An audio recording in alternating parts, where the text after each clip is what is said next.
Before we actually get started with the program or the agenda that's noted in your folder, I'm going to ask James Lee to come forward and talk to you about what's in the folder, because we're not going to go through every detail of the folder today, but he wants you to at least know what's in the folder. Thank you, Karen. Good morning, everybody. So in the folder that you guys all were provided, coming in today, we have the agenda.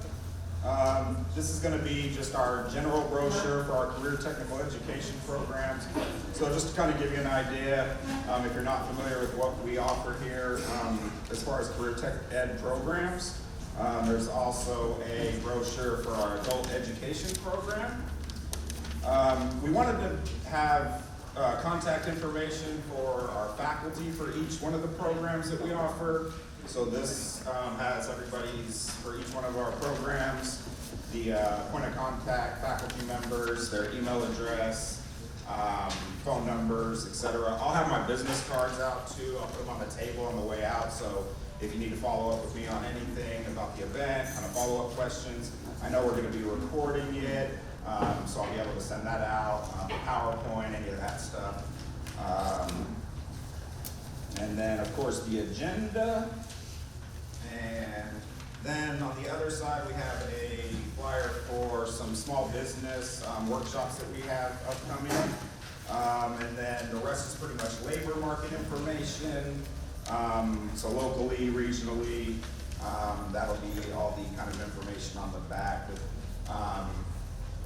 These ones are provided, this kind of has the sectors, emerging sectors through the region, and then lists of colleges, all the regional colleges who offer those programs. So a lot of good information. Go ahead and peruse that as you're kind of do the program here, and all that's to take on. Thank you.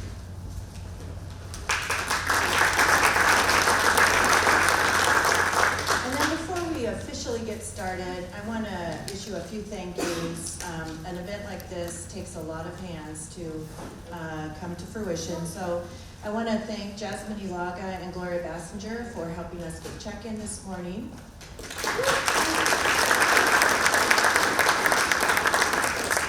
I want to thank Alex and his crew for providing the beautiful breakfast and the coffee this morning. Thank you so much, Alex. And then I want to thank Michelle Burnt and James Lee for working tirelessly to handle RSVPs, provide the materials that you have in front of you, and organize this beautiful event. So thank you to both of you so much. All right, we'll get started with the program. It's my pleasure. We're going to start with the Pledge of Allegiance. So Jean Matucci will come up and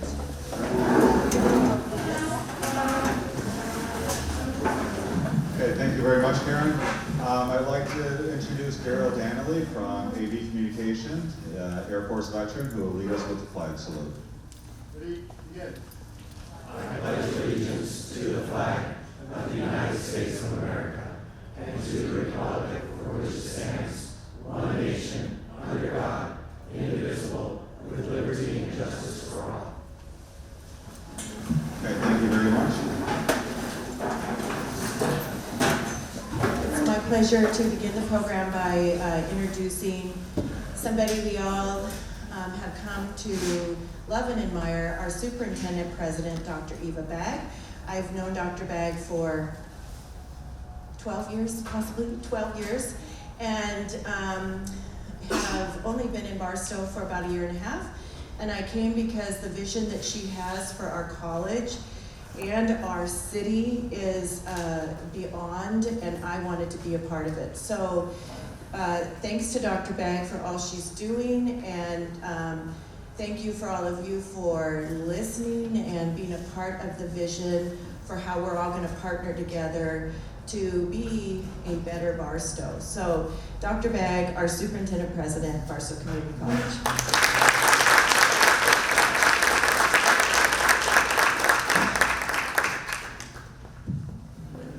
Thank you, Karen. Thank you all for being here.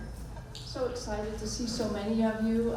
This is an annual event, and it's just a great opportunity for friends to get together, a collective of educators, city people, there's nonprofit folks, business and industry leaders.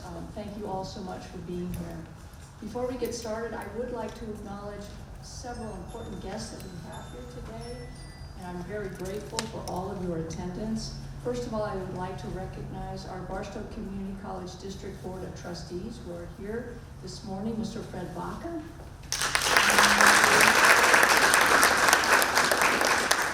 And his very lovely and active wife who's been so involved in Barstow for many years, Sandy Baca. Also, our college trustee, Paul Wilkie, is here. There he is. Don't see her right now, but I did see her come in. The executive director of our Barstow College Foundation, Margaret Carter.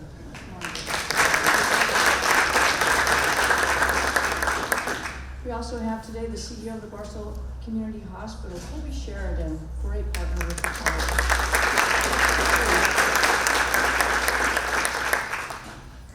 Wonderful government representatives here today as well, representing Senator Grove, Dominic Hayden. Representing Jay Obernolte, Isis Fuentes. Field Rep for San Bernardino County 1st District, Robert Lovingood, Ron Frame.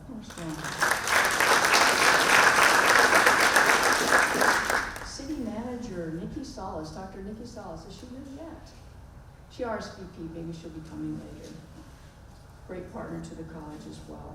The City of Barstow Council Member Tim Silva. We're honored to have also the Educational Services Officer at Fort Irwin, Sheila Barfeld. Welcome. Superintendent of Silver Valley Unified School District, Jesse Nahara. Also, we have Assistant Superintendent of Silver Valley Unified School District, Mr. Mark Lacey. Assistant to Helendale School District Superintendent, Deanna Dibble.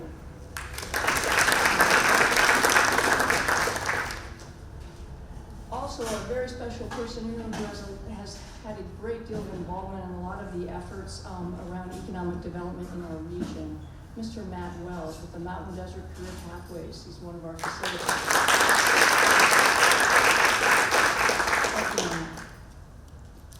Also from our college foundation, Marilyn Dyer Cruz. Where's Marilyn?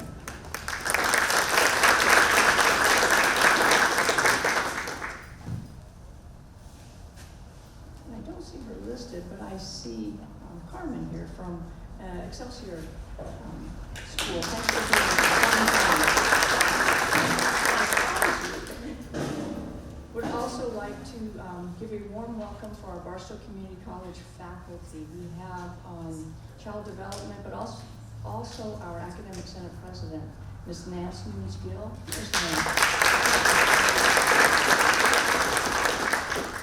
Faculty Roland O'Neill. Robert O'Mara. Eric Blaine.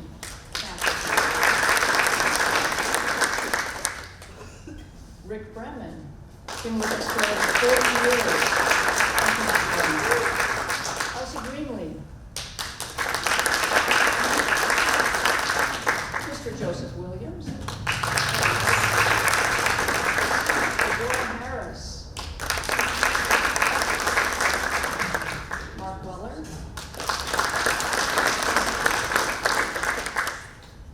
And for any of you that I may have missed, faculty here who aren't listed, please stand up. Faculty and staff from Barstow Community College. We've got counselors here.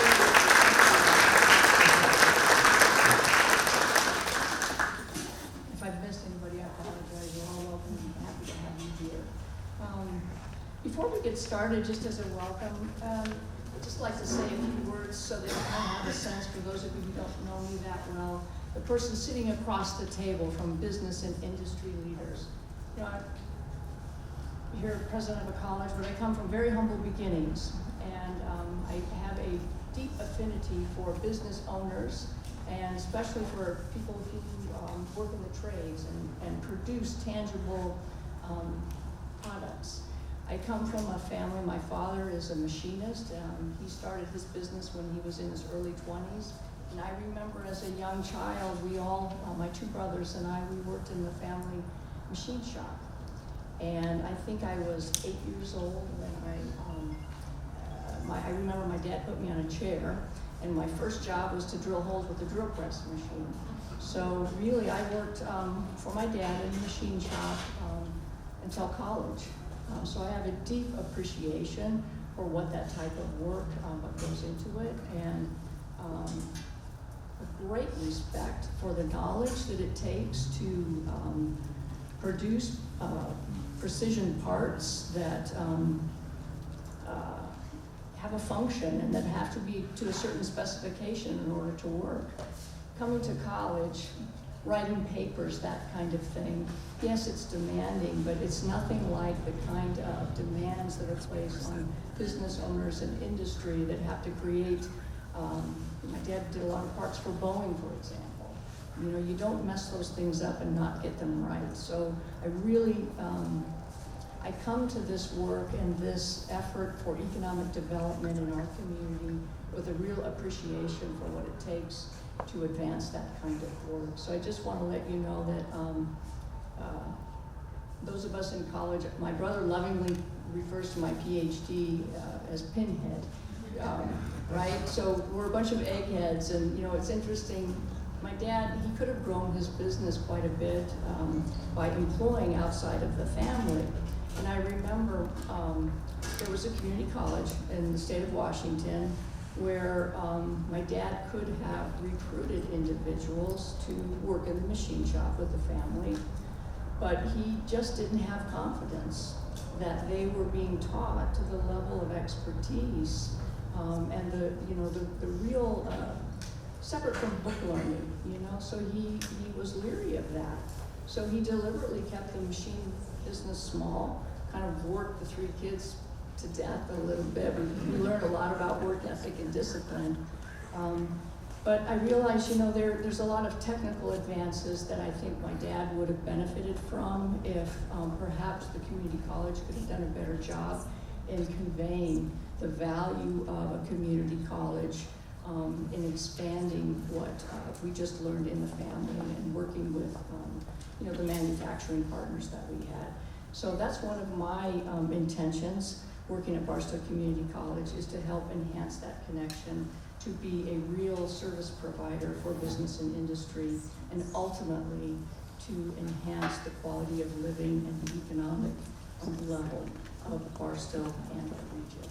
So with that, I'd like to turn it back over to Mr. Gene Petici, our Executive Director for the Barstow Area Chamber of Commerce.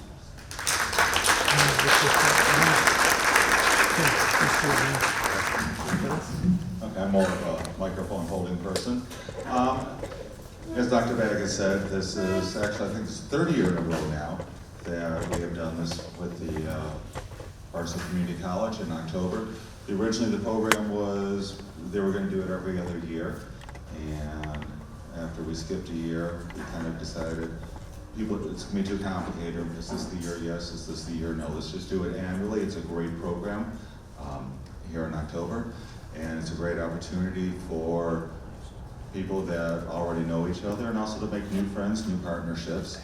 And I want to thank Barstow Community College for hosting this program over here. You'll make some new connections. I'm meeting people today that I've only known by email, so I look forward to actually talking to them a little bit more. Again, the program is primarily for Barstow Community College, so I'm just going to do a few what I call housekeeping things going on. I mentioned about partnerships. Coming up this Saturday, October 19th, we have the 2nd annual Barstow Waterwise Festival. And this could not happen if it wasn't for the partnership with not only between Barstow Chamber of Commerce along with Barstow Community College, Barstow College Foundation, the City of Barstow, and the Mojave Water Agency. with this collaboration. Last year was the first year we had the event. It's over here at Barstow Community College from 10 until 2. And last year, for the first year, we were pretty pleased. We had about 1,000 people come through here. We had close to 40 vendors last year. And it's interesting, and Bill, I'm going to point you out again because this is my favorite story. Barstow Waterwise Festival is primarily focused on conservation, but also home improvement, just making the community look better. And Bill Chase with Yogahoen Grading and Paving, he is a strong supporter with the Barstow Chamber of Commerce, and I'm thinking to myself, it's a paving and grading company. Okay, he's there just showing support. And with all due respect, I consider what you do is more commercial size. And so he came, and later in the day I heard he picked up 3 referrals, and I thought, hey, that's pretty good. And you ended up with what, 5 commercial and 4 residential, something like that? Actually 13, and a mix of it all. We had like 5 churches, and we got like 8 jobs out of the 13. My point being that I don't think you really expected to pick up that much off of this particular event because it was more residential orientated. And you never know what you participate with, what you're going to be able to get out of that. And I think that's phenomenal. Anyways, we have that coming up again on the 19th. And there's going to be a little card for you to go to the vendors that are listed on that card. You can be put in for a drawing for a front yard makeover, which is what, Margaret, 2,000 square feet? 2,000 square feet front yard makeover. And you don't have to pay to enter. All you have to do is you have to visit certain vendors. So that's an event that's really great coming up. Another thing is on November 6th, and this is the 6th year in which the Chamber of Commerce will have had Troops and Trains. It's over at the Harvey House, and this year's theme is recognizing Navajo code talkers. Now, I'm sure most of you are aware of them. The code talkers are probably pretty much the reason we won World War II in the Pacific. And 5 of those families had settled into the Barstow area. So this year's theme is in recognition of the 5 families. And it's also going to be a kickoff with the Barstow College Foundation for a Native American scholarship program. So this is on November 6th over at the Harvey House. And the program starts at 6 o'clock in the evening. We invite everyone to come and participate. What else? We're having raffles there, silent auction. Yeah. And so if you also have an opportunity to meet members of the families for the code talkers. And for those of you that may not be receiving emails or the e-blast from me, make sure I get your information before you leave, because there's another program that we have started bringing back in 2020 called Leadership Barstow. And it's going to be an 8-week program, just a few hours each week for 8 weeks. And this will help, for those that may not be aware of it, there are so many components moving parts that make in which a community functions. And so we're going to be bringing all of those, we're going to be introducing those various components so that you have a better understanding, and who knows, you may find an opportunity that you didn't realize was there. We're going to be discussing local government, federal government, state government, of course. We're going to be discussing nonprofits, the various departments over at City Hall. So it's a great program. There's going to be more information coming out shortly on that. So either like our Facebook page. As a matter of fact, we have a Facebook page for Leadership Barstow, so like that page, we'll be able to keep you up to date on those things. Let's see. I think that's about it for right now, except let's see. Where is she? Stacy McCrae. I have one of my chamber board members. There she is from Front Wave Community Bank. Did I catch you just in time to put the food in your mouth first, right? Perfect. Next, I would like to introduce the chairperson for our board of directors. Oh, wait, that's right, Chair, you're on your way out. For those that are business members, we have, within the next day or so, you will be receiving the ballots for our positions for our board of directors that'll be coming up for 2020 to make that selection. And so keep an eye on the email for that. You only have so much time to reply. But in the meantime, while she still is our board chair, I'd like to introduce Elena Rivera.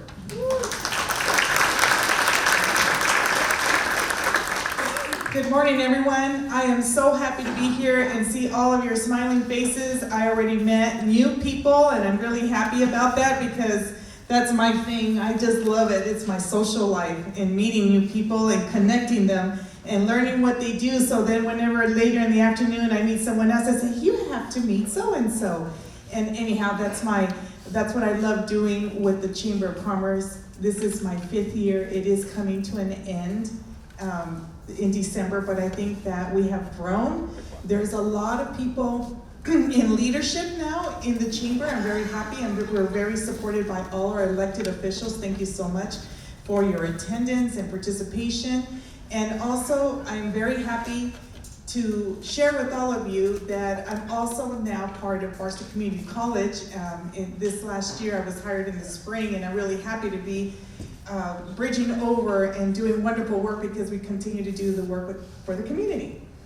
I'm a proud Barstonian, and I grew up, I went to high school in the 80s, and I always thought that this was such a neat place. And then you go out of town and you see, oh, wow, they have a lot of other resources and a lot of things. And you come back to town and you're like, okay, I have to help my community because we want to grow and expand and get better, make the pie, expand the pie, so then there could be more opportunity for folks. And that's why I'm passionate about doing community work with the Chamber and supporting the businesses here, as well as educating the members, the folks that just need to have a little bit of mentorship, a little bit of guidance to pave the way for them so they could believe they can achieve it as well. So it's a great way to always think about how we can pay forward. And I want to thank you because you're here. You're actually, each one of you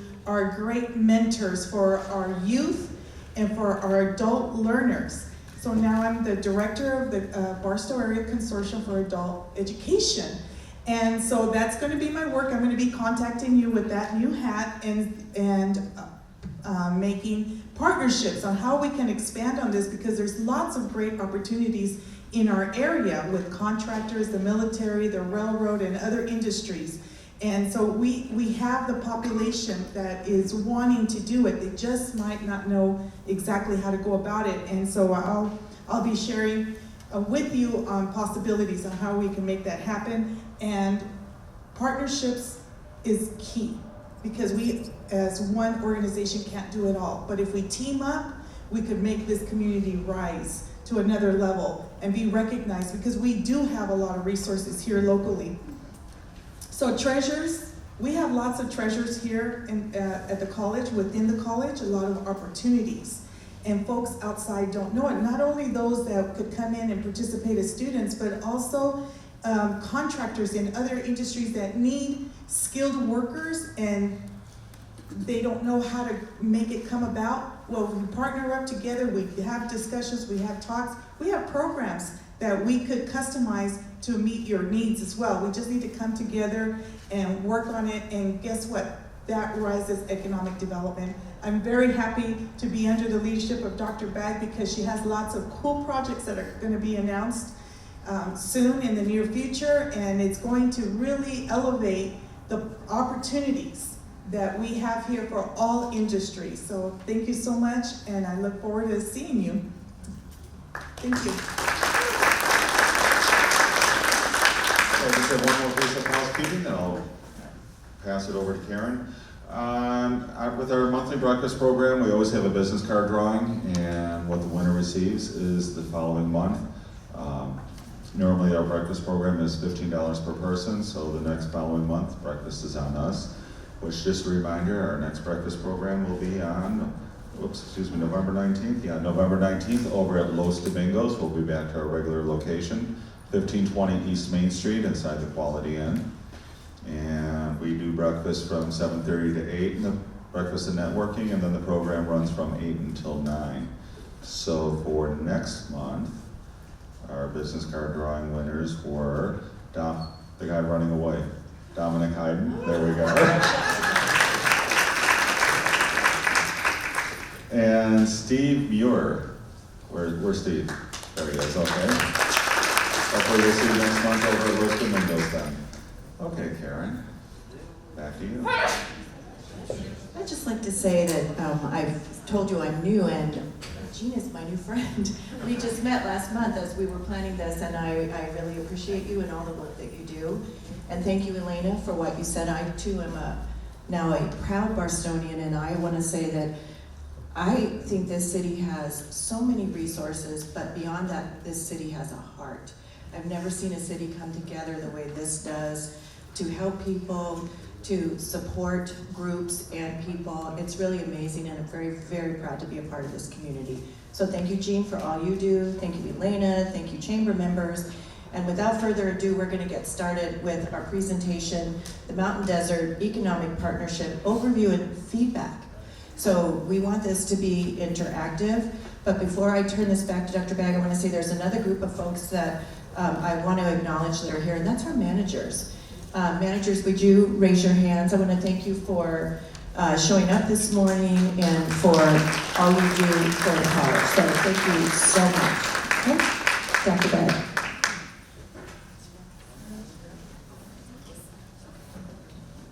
Thank you, Karen.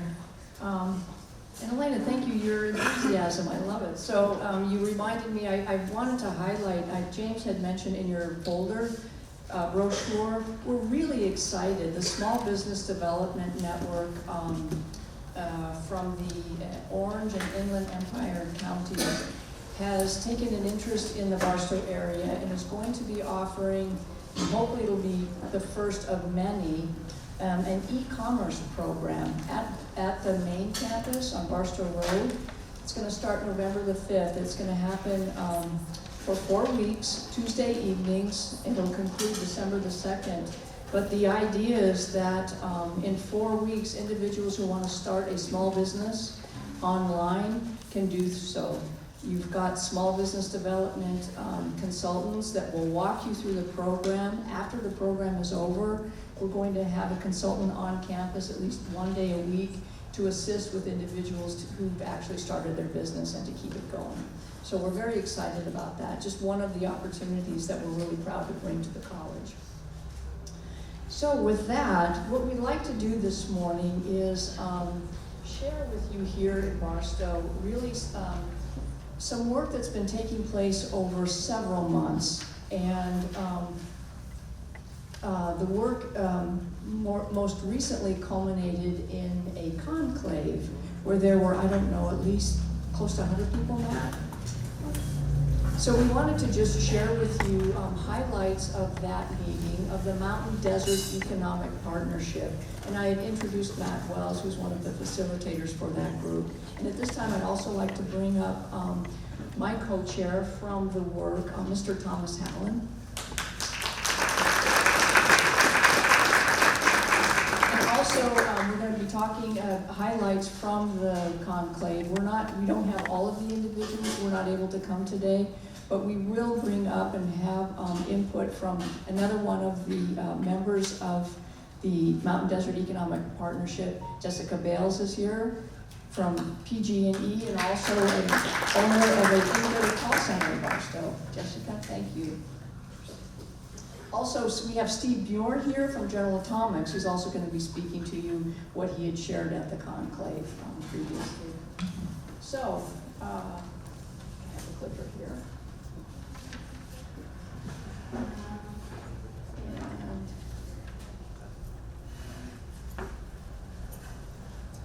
not sure if it's on or, there we go.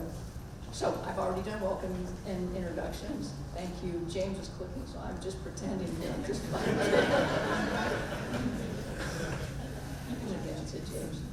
So this Mountain Desert Economic Partnership, basically we have come together and we collectively agreed on some core pillars of the work that we're doing. Really the umbrella of the work is education, but it's really all around career pathways.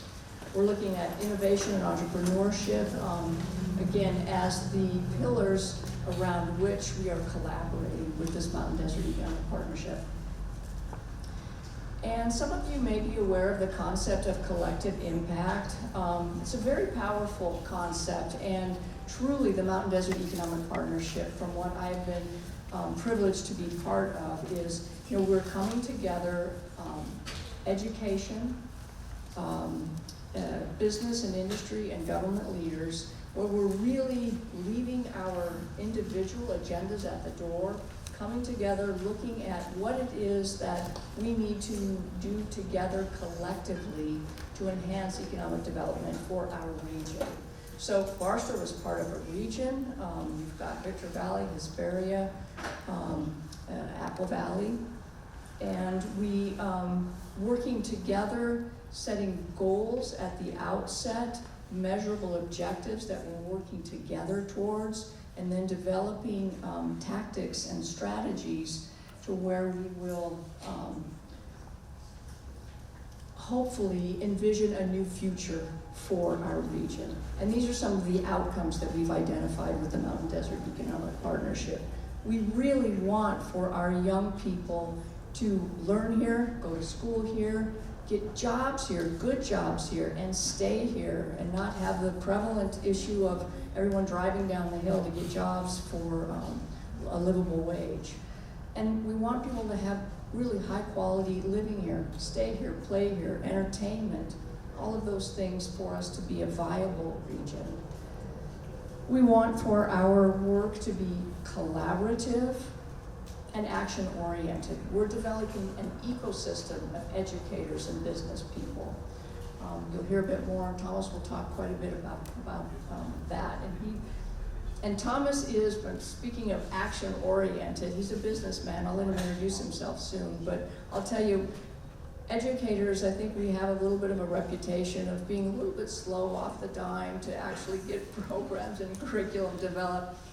Thomas here has been a wonderful shot in the arm for, I think, all of us to move at the speed of business, which is very healthy for all of us. So I'm very, very pleased to have that injection of action orientation. Another one of the outcomes that we're looking towards through our partnership is to be able to grow adaptive, future-ready students. And what do we mean by that? There's lots of technology in the world today. Obviously, that's been going on for quite some time. But we know there's lots of forces that are surrounding all of us with emerging technologies that we can't even envision yet today. So the idea is that we collectively generate learners who can adapt, who can envision needs and adapt technology to meet those needs. You've all heard the idea that there's jobs that we can't even envision now that are right around the corner for us. So it's not as though we can educate for known jobs. We have to educate students to be adaptive to create those jobs to meet the needs of our regions. And then another outcome is we want for this area to become a hub for innovators and entrepreneurs. There's no reason why. Silicon Valley, okay, there's lots of money up there. You've got people from all over the world attracted to go there. But I've heard from individuals who work there saying that it's kind of become stale, in fact, that people are starting to leave that area. There's lots of other areas in the nation that can become effective hubs for innovation. Why not Barstow? Why not the high desert? And that's what I think we truly believe in, what we're striving to realize for our area. So a little bit more about the Mountain Desert Economic Partnership, MDEP for short, the structure. We have wonderful facilitators in Matt Wells, his partner Kendall Crow. I don't think she's here today, but we also have some other facilitators who've done collective impact work, who's been really helpful for us. Sheila Thornton and Kim McNulty weren't able to be here today, but they've done similar work in the Coachella Valley. So that we're modeling after what has been a very successful collective impact model there.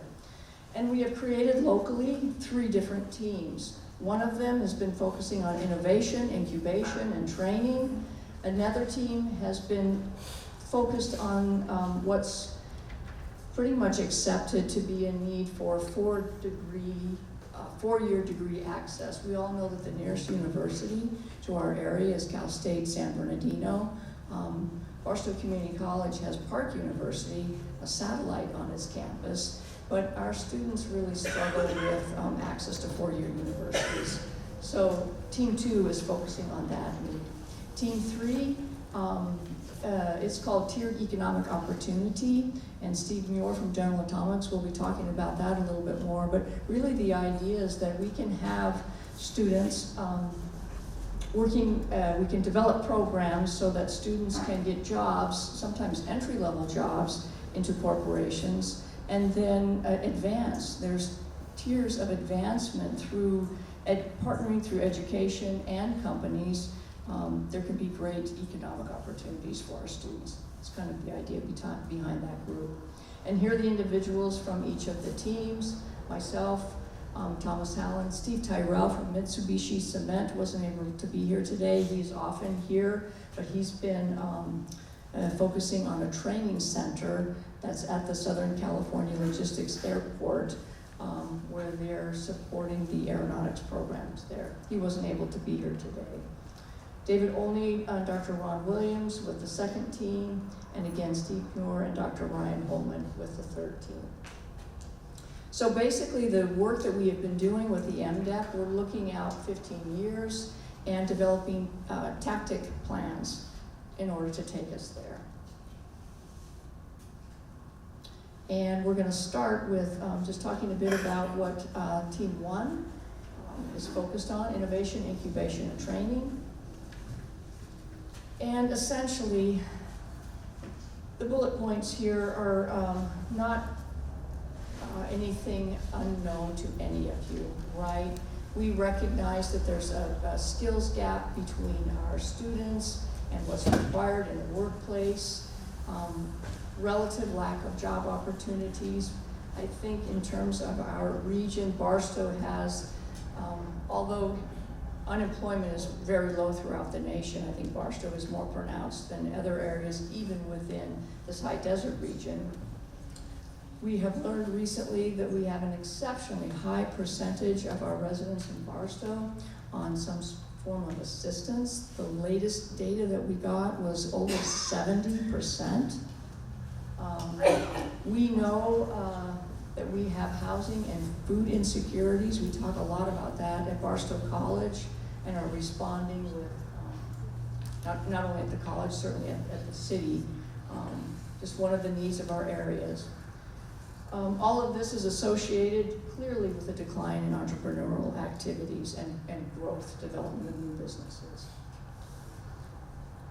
So the Mountain Desert Economic Partnership, the vision is for us to develop a network, a system, a center that provides the technical, the academic, and innovation skills to enable students to meet the needs of local industry. I think at this point, we're going to talk about, so that's sort of the high umbrella of Team 1. We're going to come back to Tactic 2 when Thomas and I are going to talk more about our thoughts about an innovation and incubation center and entrepreneurship. But there's another tactic group that's been working within Team 1, and this is where I'm going to ask Jessica Bales to come up and talk about the development of what they're identifying through close collaboration with business and industry, essential skills in the workplace. Great, thank you. And so one of the questions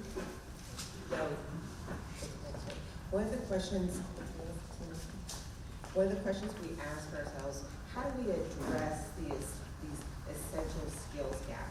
Now, we've heard feedback from employers about the frustration points of getting quality candidates. And so this is one of the things that we're kind of working on right now, which is defining, embedding, deploying functional, essential skills defined by the region into education training in organizations nationwide. Now, we've heard people call it different things. So soft skills, basic skills, critical skills. But The label that we're using right now is essential skills, and we'd like to use this region-wide so that way everyone is speaking the same language. And again, as Eva was saying, that we want to make this region-wide, having the same vision, making sure that we all collaborate, understand our programs, resources, and everything that we have to offer. So right now, we're in the process of defining our essential skills, and then we're gonna go over a little bit about our process and our deployment. We'll also be going over a survey that we'll be giving out here shortly. If you want to help me kind of go over a little bit about the deployment of our plan, 15. So actually, yes, I'd be glad to. So right now, the goal is to narrow it down to 15. There's a team here, and I see Tom Hogerman is here right now as well, and there's a few other people who've been involved on the team actually working on this. They narrowed it down to 20 on this survey that you're being given right now. If you can help to fill this out so we can collect it today, because we want to get feedback from everybody so we can narrow it down to the most critical 15 when it comes to hiring people and making sure that the essential skills are identified.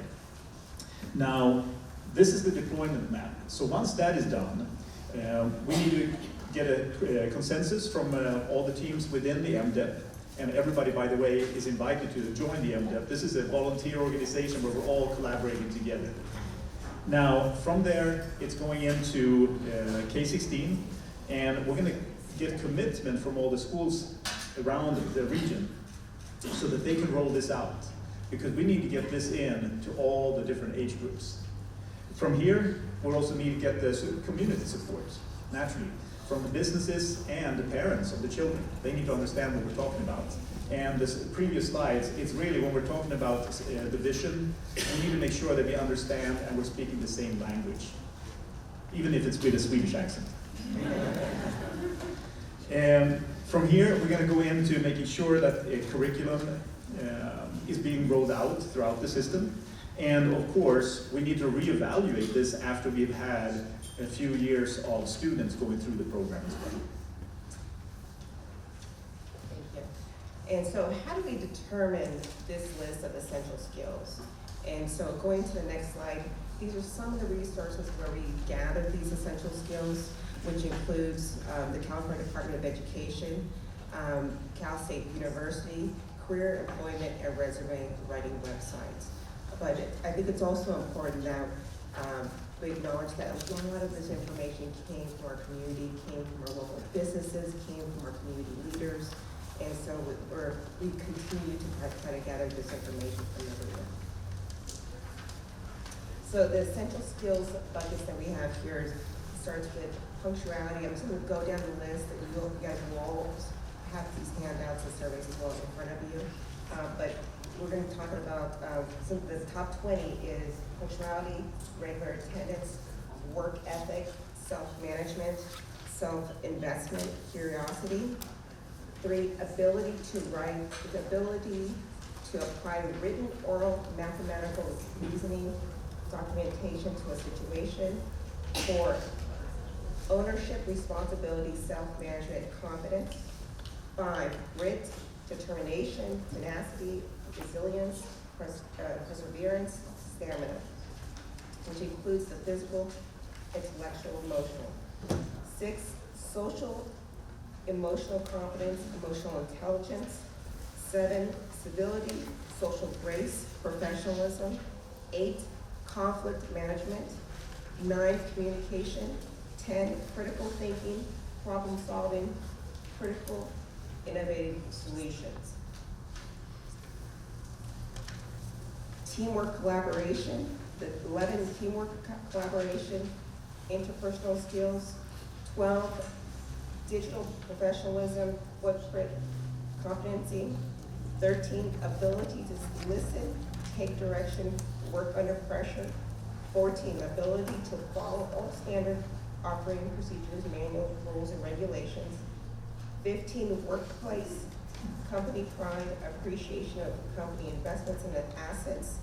16 career pathway awareness competencies to get there, 17 adaptability, flexibility, scepter Gumby. So this was an interesting one. So scepter Gumby basically, from what I understand from Thomas, is a kind of marine term.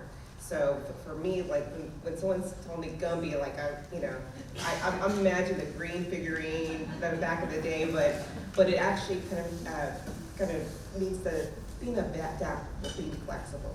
So 18 is loyal defiance. This was a hard one to define, and the way I describe this one is, someone that identifies something that's wrong within the department.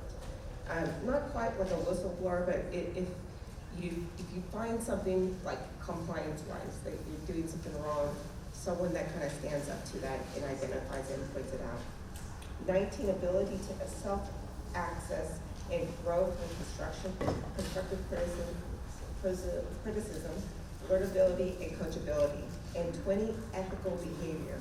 Now, Thomas and I were kind of debating this yesterday about, adding a 21st one, but, AI technology, robotics, this is something that's coming up right now. Right now, especially in my organization, we're looking at chat boxes, type forms. So these are the things that are really kind of coming up in our industries and the essential skill sets that might come up in the future. But if you guys can all take the time to take a look at the surveys in front of you, we really appreciate everyone's feedback here.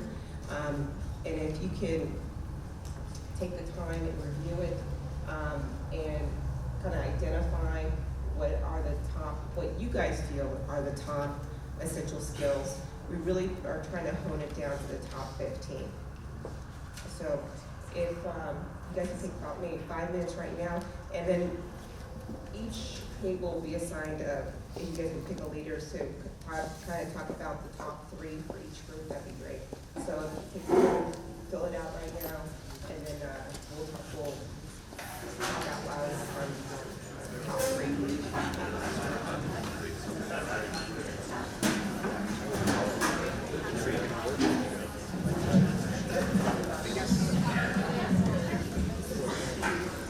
All right, everyone. While you're doing that, I'm going to move forward here as well. Just to get the ball rolling.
up the conversation. This is fantastic.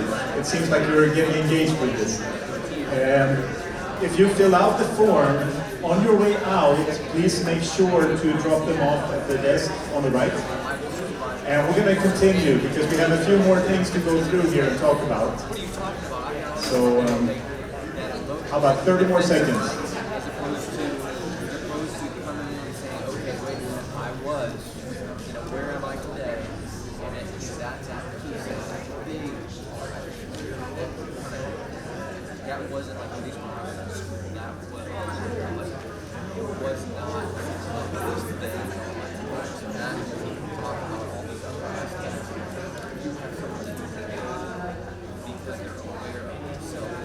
All right, everyone. So, where do we live? Barstow, right?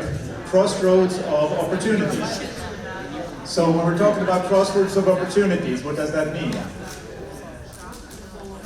We saw a dead tree. Is it really dead, or is that a new opportunity? That's what I see.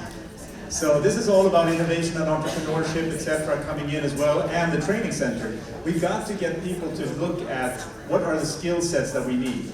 We know some of the skill sets for today, but what are we going to be needing in the future? We know that AI, artificial intelligence, is coming. That's going to be a complete upheaval when it comes to the jobs that we're doing today. Yes, there will be some people that are being laid off. However, it also means a better work-life balance, right? We need to start thinking completely differently. And we need to have much more entrepreneurship going on. So entrepreneurial mindset, that's one step of it. We also need to appreciate the thing, everybody does not need to go to four-year college. I understand that we're trying to get people to go and do that, but not everybody does. There's a lot of other skill sets that we need. Who's going to make all of this equipment? Thanks to AI and robotics, we can actually do local manufacturing. We don't need to import everything from overseas. So let's go to the next slide here. With us, we have ideas, we have community, and we can start something good, right? Collective impact. It doesn't take one person. So somebody said, oh, Thomas is going to introduce himself later on. Okay, I'm an old man in the next, what do you call it, the Gen Z mindset. So Gen Z, which is coming up next, right? Tech savvy, creative minded, and very inquisitive. I try to learn something new every single day. I'm very curious, and I try to also be part of what's going on. If you cannot impact the change, you know, you're kind of being left behind and it's just happening to you. If I see that change is going to happen, I'd rather be part of it. So that is an open invitation. Anybody who wants to be part of making a change, step up. Join MDEP, and let's work together on collaborative efforts, because truly, collaboration is key for the future in general. What we're going to do here, this is going to be a pilot. So the first one is actually going to be in Barstow of our innovation centers. However, there's also going to be other ones across the high desert. But the first pilot is going to be here. And in the innovation center, we're going to have startups, established small businesses. We will have remote employees. So, you know, we're going to try to convince some of the companies, instead of everybody driving down on Monday and Friday, why not have them work from home? Rather, they can work from this innovation center, where we're going to have a little bit of co-working space. Transitioning military spouses and veterans, of course, are welcome, as well as students and opportunity youth. So this will be an innovation center where everybody can collaborate. It's a co-working space. It's a co-working space, but it's also innovation space. So if we have a business here that have a challenge, they can actually come and say, do you know what, can you help us? We can do research. We can engage students in doing research on behalf of these companies in our community and come up with something completely new. There's new opportunities every single day. If you are just willing to ask a question and start talking with a stranger who you don't know yet, ask them what they do. It might be a new business opportunity for us. I happened to come across two over the weekend. And it's going to be very interesting to see when they come to Barstow. One of them I've already reached out to. It's very, very clever solar cell, which is pliable, and it works in ambient light. So your smartphones, your computers, would actually be able right now to be charged just by sitting inside here. That's massive. Can you imagine the headsets of the future? We don't need any cords or anything like that. They're going to be charging automatically. And And same thing with our phones and everything. So very, very clever technology out there. And collaboration is no longer just a strategy, it's key to long-term business success. Yes, of course we're competing with each other. However, there's a lot of times we can actually work and come up with completely new ways of doing business if we're willing to collaborate. Especially if you can find partners who are going after the exactly same customers. You can have much more impact if you're collaborating instead of just thinking in your own silo and competing for that customer, because you're not having the exact same services. So why don't you combine them, sales, marketing, call center services, etc. So these are just some ideas of what it's going to look like. We don't want a boring space, we want a collaborative, creative space. We're working with a very, very experienced and very, very unique individual, Helga Wild, who is working with design on the interior. She's been doing a lot of research here before, and she's going to help to design this so it's really matching. Because the thing is, when you're creating a space, it needs to be inspirational as well, right? And I was just at one school, and I'm not going to mention their name. They have a lot of money. It's a huge university. I was so, it was gray and blue. The whole space. The whole space for their co-working space, where they're trying to get innovators, entrepreneurs to work, was blue and gray. It was not very inviting and inspirational. So we want to have a creativity zone, might be red, another one might be where you really need to calm down, might be green or blue, whatever the colors are, I don't know. She does, thank goodness.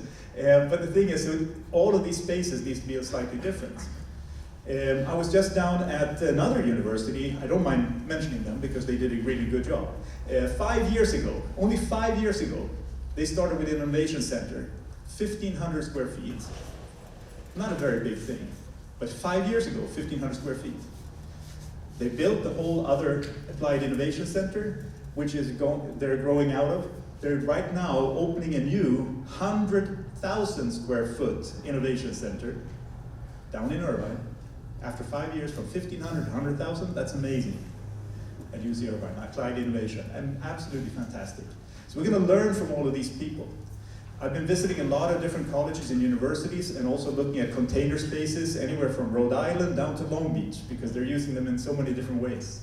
How can we be more creative with how we're doing this space? How can you engage? As I said, step up if you're interested. You might have some great ideas. You might know how can we retrofit some containers. We need containers, we need electricity, we need floors in there, we need them painted, we need something going on here. And you might know somebody who has a business who would be one of our first tenants. Dibs, I got the first place. I'm starting a new company, and it's going to be placed in Barstow, and they're going to be holding their space in there, that's for sure. But I'm sure there's other people who come up with new ideas too. Collaborate, coach, and mentor. We're going to need a lot of people who can help out the students and also the businesses here. Business partners, lender, investor, or just volunteer.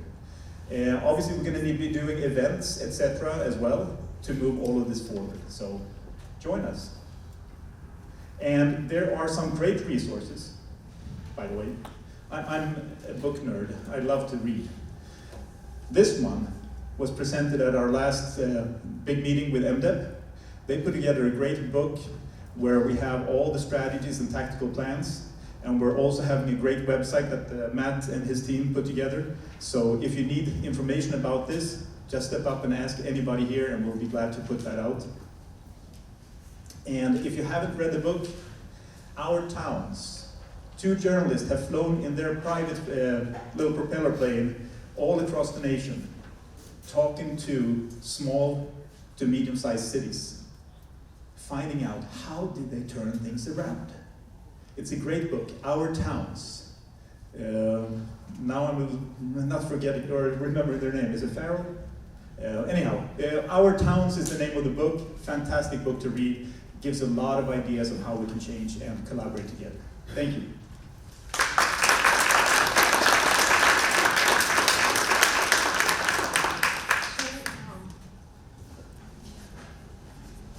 So And now to the part of the program where we're going to ask Steve Muir to come up and talk about focusing on mechatronics, and many of you here, certainly lots of faculty are familiar with that. But Steve, come up, and you have information about a survey as well. We do. Thank you, Dr. Beck. So Team 3 is focused on that collaboration between industry and business and education, and creating career pathways to put our kids into our jobs. We hear it a lot. I've lived it for many years, hiring talented individuals, trained individuals to take on the jobs that we have locally, well-paying jobs. We don't have a good pathway, especially in the mechatronics field. So what is mechatronics, first off? Next slide. Next. I gave you slides, right? So mechatronics is really any device that uses a computer-controlled system to control an electromechanical device. So some examples, simple, if you've heard of a Roomba, right? Sweeps your floor, hits a wall, knows a sensor it's stopped, reverses direction and goes off another way. Pretty simple example. Same with the automatic braking system in your car. You depress the brake, applies hydraulic fluid through an actuator to your brake, it monitors wheel speed, backs it off, keeps you from skidding. So within the valley, there's even just locally, next slide. Here's some examples of some mechatronic products. So one I'm personally very big on, remotely piloted aircraft. General Atomics, if you don't know, maker of Predator and Reaper remotely piloted aircraft. Facilities, cement plants, utility plants, rockets, or logistic distribution centers. These are all examples of the skill sets needed in the mechatronics field. So our first endeavor on the Team 3 is to put together a mechatronics career academy. And there's a couple opportunities that we're looking for some help from the local community. Number one, we want to make it regional. A program like this is highly adaptable to the region that you're in. So if we were in the farmlands, using automated combines, we'd be focusing on products like that. Yeah. So we want to make sure that when we create a mechatronics academy that we're addressing the local regional needs. So to do that, with our help of Alan Braggins from the California Community Chancellor's Office, we put together a survey, had some of our team members, myself, Steve Tyrell from Mitsubishi Cement, ComAv, Exquadrum, Walmart Distribution, and look at a survey of what are the hard skills that we need. We know that with the Essential Skills Survey, if we all agree, there's a lot of commonality of what makes a good employee. So we're really looking for regional businesses to tell us what are the hard skills that we really want to focus on in a mechatronics program. So we have a link to a forum with Mr. Braggins' help. We've turned it into a Google survey. Envision taking less than an hour to complete. Yes, no, is this important to you, is this not? Another way to contribute is at today's MDEP meeting. We have a once a month standing meeting. We're going to kick off our educational partner subcommittee to determine what does a good curriculum look like using the data from these hard skills, and how do we create a mechatronics academy in the high schools, feeding into college and directly into business. So is this valid work? Is this really needed? I think anecdotally we can all say it. I personally have lived it for many years. Back to the next slide. And speaking to the lengths that companies are willing to go to get this skill set that we aren't teaching in our local schools on a large scale. There are great programs throughout the valleys. We've actually started an apprenticeship program, so shameless plug for General Atomics. An apprenticeship program where we take in about 8 candidates a quarter over the next 2.5 years and teach them to be an avionics or electronic technician on unmanned airplanes. I know that I was just skimming the application that Amazon put in with the California Department of Apprenticeship Standards for mechatronics technicians. And I don't want to steal any thunder. I saw on the agenda, BNSF is up next. who's also done something similar with the college. So this is important work, and if you know somebody that can contribute to this, please send them our way. All right, thank you.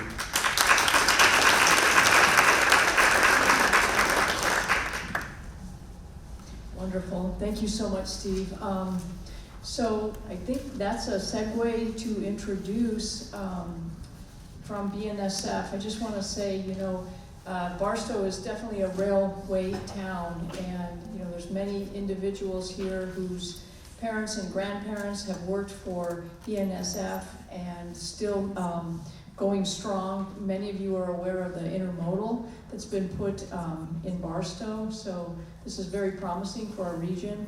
For our college, we have also been very fortunate to be able to work with BNSF to develop contract education.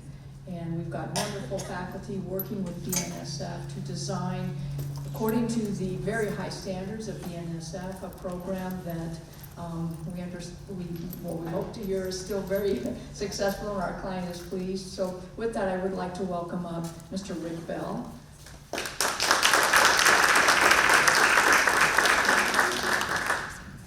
Rick, did you make it into Barstow? Was it last night or today? He makes pretty regular visits, so we're always happy to have you come. Thank you, Dr. Baggs. I kind of got surprised by this. I got off the plane yesterday morning in Vegas, and Lisa said, "Can you get up here and talk tomorrow?" So I'm a little bit just going to kind of wing things here. While it says contract education, we have more than have a Barstow Community College. We have a partnership.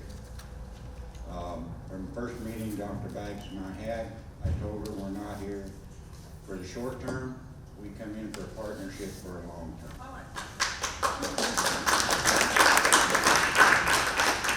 Contract's a piece of paper. We can get out of that at any time.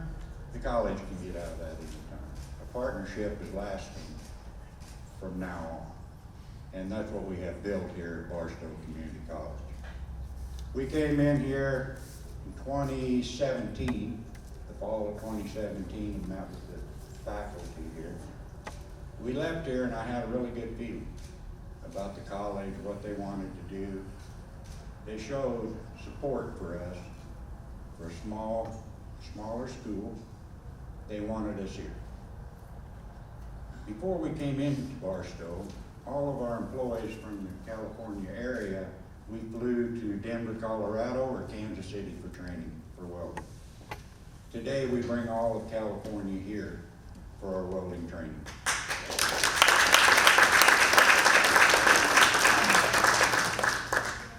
None of this would have been possible if it wasn't for Dr. Baggs. I have the utmost respect for this woman. And let me tell you how partnership works. Partnership is, I'm the little guy on the pole, but if I have an issue, her phone line's open. And we work through those issues and we resolve them and we continue to move forward. And that's what makes a great partnership. The other part of that partnership is Rick back here, Cody Jeffers up there, and a couple other instructors that have done an excellent job of teaching our employees. Currently, we teach, 4 different classes out here now. In 2018, we started our first class in August. In 2018, we put 96 people through. This year, we're going to put approximately 210 students through.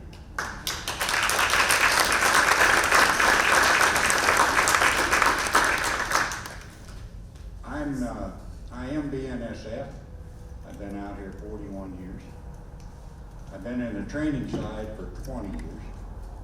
I've set up a lot of welding partnerships. We currently do training in Kansas City, which is our main training center. We do training in Lincoln, Nebraska, which is pretty much just the Lincoln area. That's our biggest shops on the system, so we run smaller classes. We also do training at the Community College of Denver. Of all of those folks I've worked with, I want to say that this has been the easiest of any program I've ever set up.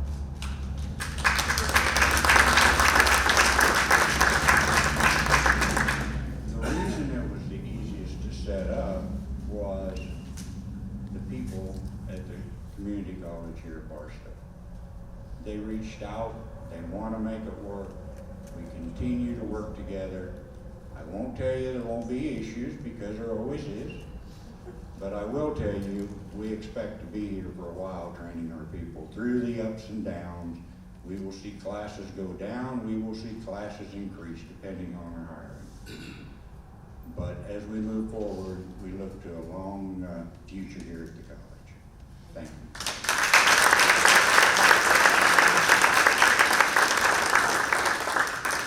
I think that was the highlight, Rick. Good for winning it, huh? Thank you so much. We value your partnership as well. And again, our wonderful faculty, if you don't mind standing up again, our wonderful faculty, thank you so much. So I think that pretty much wraps up our program, other than I do know that there's some individuals who are going to have advisory breakouts. I'm not sure exactly where that's set up. I don't know, Karen, if you...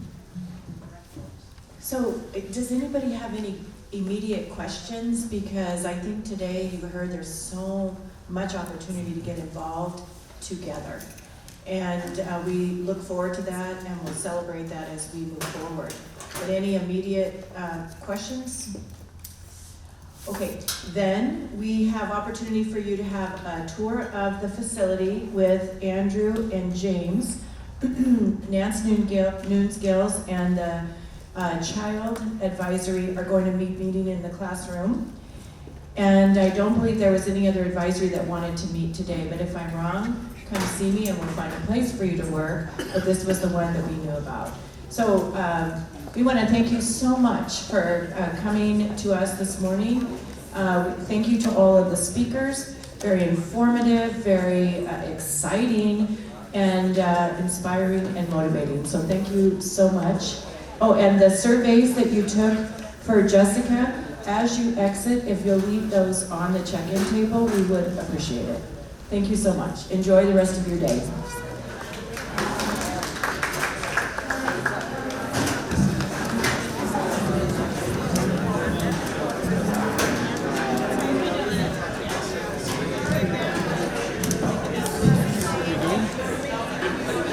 Right.